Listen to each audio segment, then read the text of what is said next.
Yesterday, we talked about Caleb and how confident he was, even when the 12 spies came back and said, hey, we can't take that land.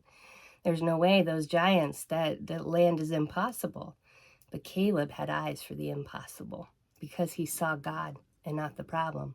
He saw the promise. He knew they could do it. So today, we're going to talk a little bit about Joshua.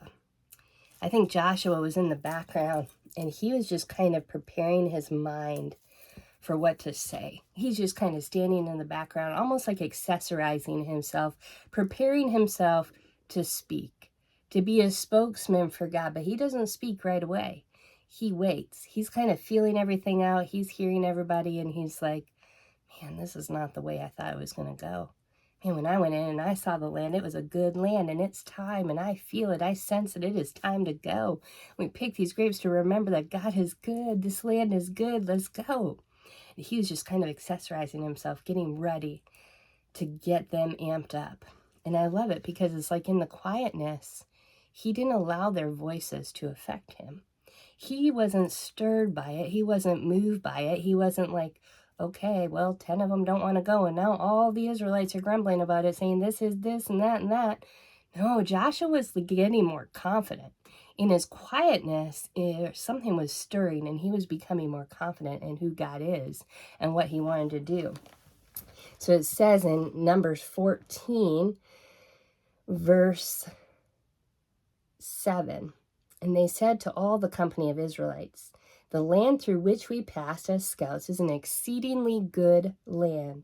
If the Lord delights in us, then he will bring us into the land and give it to us, a land flowing with milk and honey.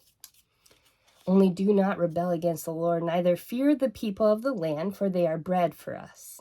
Their defense and the shadow of protection is removed from over them. But the Lord is with us. Fear them not. Oh, I love it. Caleb is so strong in his faith. Joshua is so strong in his faith, and he's like, listen, guys, let's get clothed for battle. Let's accessorize. Let's put on the armor. Let's go fight this. We've got this. God has got us. Like, this land is ours. It is a land flowing with milk and honey, guys. We don't want to miss it. We don't want to stay back in this, whatever this is. Let's move forward. And I just love that he is like, but we have to delight ourselves in the Lord. Our confidence has to be in him. Our eyes have to be on him. If we keep looking at the problem, guys, we're going to go into that land and we will be defeated because our eyes aren't on the right thing. My eyes have to be on God. It's not the land that's the problem. It's the eyes that are a problem. It's the eyes of the spirit, the eyes of the flesh that are keeping people from seeing the promise, allowing the voices of those in the crowd to stir them up and blind them from what God has promised to their ancestors. Generation upon generation heard, this land is yours.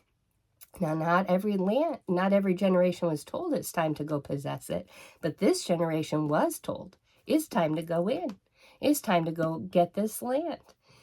Well, why was this such a big deal?